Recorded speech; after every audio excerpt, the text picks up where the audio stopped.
ప్రపంచ సినిమాని చుట్టేస్తాం. ప్రాంతీయ భాష చిత్రాలనే ట్యాగ్ని ఎప్పుడో చెరిపేసుకున్నాయి మన తెలుగు సినిమాలు.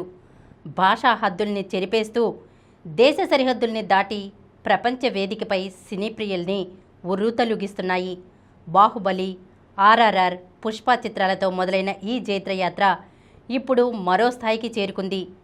ఇన్నాళ్ళు పాన్ ఇండియా నామస్మరణలో మునిగిపోయిన కథానాయకులంతా ఇప్పుడు గేరు మార్చి కొత్త లక్ష్యాలపై గురిపెడుతున్నారు.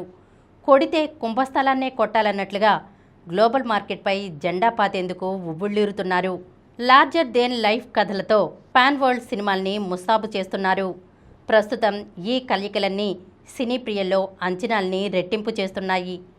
బాహుబలి, ఆర్ఆర్ఆర్ సినిమాలతో తెలుగు చిత్రసీమ ఖ్యాతిని, భారతీయ సినిమా గొప్పదనాన్ని ప్రపంచానికి చాటి చెప్పారు దర్శకుడు రాజమౌళి. దీంతో ఇప్పుడైనా మహేష్ బాబుతో చేస్తున్న వారణాసిపై జాతీయ స్థాయిలోనే కాక అంతర్జాతీయ స్థాయిలోనూ భారీ అంచనాలే ఏర్పడ్డాయి. ఇప్పుడీ అంచనాలకు తగ్గట్లే దీన్ని భారీ హంగులతో గ్లోబల్ మూవీగానే ముస్తాబు చేసే పనిలో పడ్డారు జక్కన్న. ఈ సినిమాని ప్రపంచవ్యాప్తంగా ఒకేసారి 120 దేశాల్లో విడుదల చేసేందుకు సన్నాహాలు చేస్తున్నారు.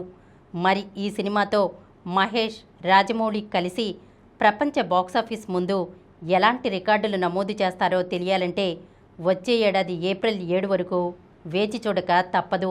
పుష్ప అంటే నేషనల్ అనుకుంటివా, ఇంటర్నేషనల్ అంటూ పుష్ప చిత్రాలతో జాతీయ స్థాయిలోనే కాక అంతర్జాతీయ స్థాయిలోనూ గుర్తింపు తెచ్చుకున్నారు కథానాయకుడు అల్లు అర్జున్. ఇప్పుడు ఆ సినిమాలతో వచ్చిన గుర్తింపుని రాకాతో మరింతగా విస్తరింపజేయాలన్న లక్ష్యంతో ముందుకెళ్తున్నారు బన్నీ. అందుకే అట్లీతో చేస్తున్న ఈ సినిమాని భారీ హంగులతో గ్లోబల్ మూవీగానే సిద్ధం చేసే పనిలో పడ్డారు.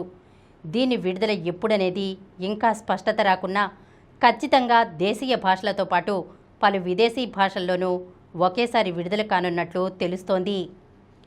ఆర్ఆర్ఆర్, దేవరా సినిమాలతో పాన్ ఇండియా స్థాయిలో తన మార్కెట్ను సుస్థిరం చేసుకున్నారు కథానాయకుడు ఎన్టీఆర్. ఇప్పుడైనా డ్రాగన్గా ప్రపంచాన్ని చుట్టేసేందుకు సిద్ధమవుతున్నారు. కేజీఎఫ్, సలార్ విజయాల తర్వాత ప్రశాంత్ నీల్ తెరకెక్కిస్తున్న చిత్రం ఇది. పీరియాడిక్ యాక్షన్ థ్రిల్లర్గా ముస్తాబవుతున్న ఈ సినిమాలో తారక్ 2 కోణాల్లో సాగే పాత్రలో కనువిందు చేయనున్నట్లు తెలిసింది. ప్రస్తుతం చిత్రీకరణ దశలో ఉన్న ఈ సినిమాని తెలుగు, హిందీ, తమిళ, కన్నడ, మలయాళ భాషలతో పాటు ఇంగ్లీష్, జపనీస్, మ్యాండరిన్ లాంటి విదేశీ భాషల్లోనూ ఒకేసారి విడుదల చేసేందుకు సన్నాహాలు చేస్తున్నారు. ఇప్పుడిప్పుడే పాన్ ఇండియా స్థాయిలో తనకంటూ ఓ గుర్తింపు తెచ్చుకుంటున్నారు కథానాయకుడు నాని.